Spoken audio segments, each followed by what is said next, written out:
मैं कहता हूँ गाय हमारी माता है, बैल हमारा बाप है, बैल हमारा बाप है।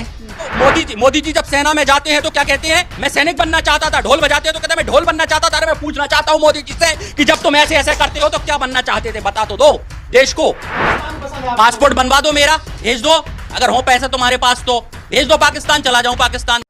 अस्सलाम वालेकुम दोस्तों, मैं हूं शारिफ खान। आज की वीडियो में आप देखने वाले हैं कि ब्राह्मण समाज का एक और लड़का खड़ा हो गया नासिर जुनैद के हत्यारों को सजा दिलाने के लिए और अपने साथ साथ हजारों लोगों को खड़ा कर चुका है। और ये सबके साथ ब्राह्मण समाज के पंडित लोग हैं जो ईंट से ईंट बजाने को तैयार है। बहुत ही घमासान वीडियो है।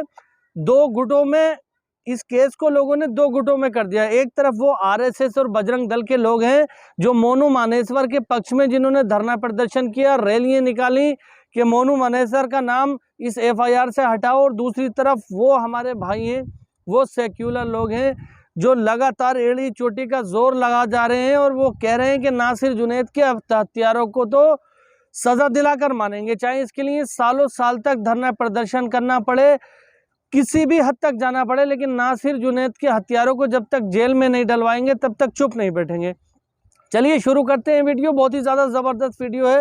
ये ब्राह्मण समाज का हमारा भाई है, इस टाइम पे ट्रेंडिंग में है पूरी दुनिया में, पूरे यूट्यूब पे वायरल है। इनकी वीडियो देखते हैं और उसके बाद फिर बात करते हैं।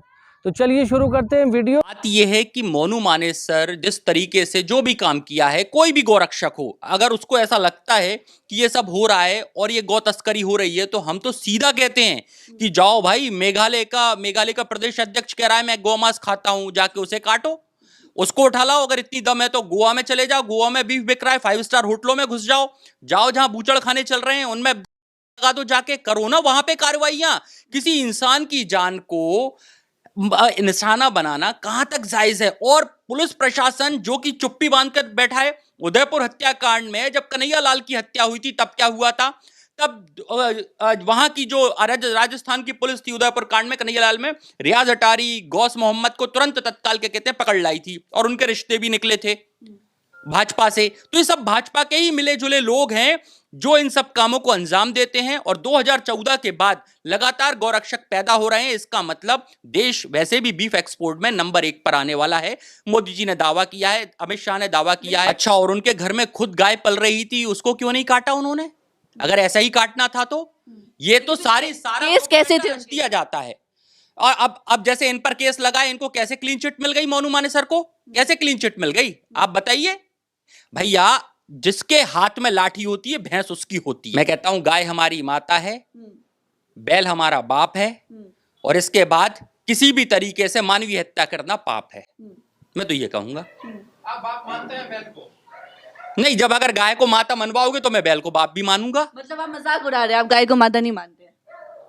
भैया मैंने अपनी माँ के गर्भ से जन्म लिया है, मैं अपनी माँ को अपनी माँ मानूंगा ना। हर जिले में प्रशासन में एसडीएम होता है और एसडीएम को पावर होता है 107/16 का नोटिस देने का ऐसे सारे संगठनों को जो सांप्रदायिक तनाव फैलाते हैं या किसी धर्म विशेष के नाम से किसी को उकसाते हैं, जिसपे 107/16 का नोटिस देकर उन संगठनों पर विराम लगाया जा सकता है। अगर ये खुले घूम रहे हैं सारे संगठन, तो इसका मतलब है सरकार की देन है, सरकार चाहती है इन्हें आगे बढ़ाना। और आप देख लीजिए, मोदी जी की सत्ता जब से आई है तब से ये क्राइम कितना बढ़ गया है। देश मॉब लिंचिंग में नंबर 2 पर है। तो ये तो होता रहेगा जब तक मोदी जी का शासनकाल है। मैं बताऊं एक चीज, जब तक देश की सत्ता फकीर और बाबा चलाएंगे, तब तक पढ़े लिखे जो युवा है ना, वो बेरोजगारी हो जाएंगे और मंदिरों को आगे भीख मांगेंगे, और इससे ज्यादा कुछ नहीं होगा। गौरक्षक कौन होते हैं? जो क्या कहते हैं, गौ तस्करी रोकने वाले कौन होते हैं? पहली बात, पुलिस में है, सत्ता में है, कौन है, क्या करते हैं? जो धर्म रक्षक है वही गोरक्षक है। अच्छा जी, हाँ जी। किसने ठेका दे दिया है धर्म की रक्षा का? इन्हें किसने ठेका दिया है? धर्म की चिंता है, सिर्फ उन्हीं को चिंता है। हम बेवकूफ हैं, हम बेवकूफ हैं। हमें धर्म की चिंता नहीं है। धर्म का सबसे बड़ा पहला अध्याय होता है त्याग और समर्पण। क्या इनमें त्याग करने की भावना है? हाँ, मोदी में, योगी में, सब में त्याग की भावना है। क्या त्याग की भावना है? बताओ आप, बताओ, मैं तो आपसे ही पूछ रहा हूँ, क्या त्याग? घर परिवार छोड़ के पूरे देश को संभाल तो क्या मोदी जी ये संदेश देना चाह रहे हैं पूरे देश को, घर परिवार छोड़ के रणवे हो जाओ, अकेले रह जाओ, परिवार मत चलाओ, घर का विकास मत करो, और सबको बोलो कि 10-10 बच्चे पैदा करो और उन बच्चों पर शासन पाखंडी करेंगे? ये चाहते हैं मोदी जी कि मतलब दूसरों को काम पे लगा देंगे और खुद क्या कहते हैं, बेऔलाद घूमेंगे? अरे इससे ज्यादा बदनसीब तो कोई नहीं है जो बेऔलाद है मोदी। अपने घर का विकास जिसने नहीं किया वो देश का नया विकास क्या बना दे तो करेगा? कुछ लोग कहते हैं कि मोदी जी हमारे राम हैं, मोदी जी हमारे राम हैं। अगर मोदी जी उनके राम हैं तो फिर सीता मैया वनवास क्यों काट रही हैं? यशोदा बहन क्यों काट रही है वनवास? उनको ले आइए ना, जाइए ना, कोई तो हनुमान जाइए, योगी बाबा हनुमान बन के चले जाए, सीता मैया को ले आए और लव कुश को भी ढूंढ लाए, कहीं तो हो गए होंगे इस वक्त। बार बार ये कह रहा हूं, गोरक्षा की जरूरत क्यों पड़ रही है देश में? बूचड़ खानों में गाय कट रही है, उसको रोको। गाय के गौशालाओं के अंदर गाय मर रही है, उसको रोको।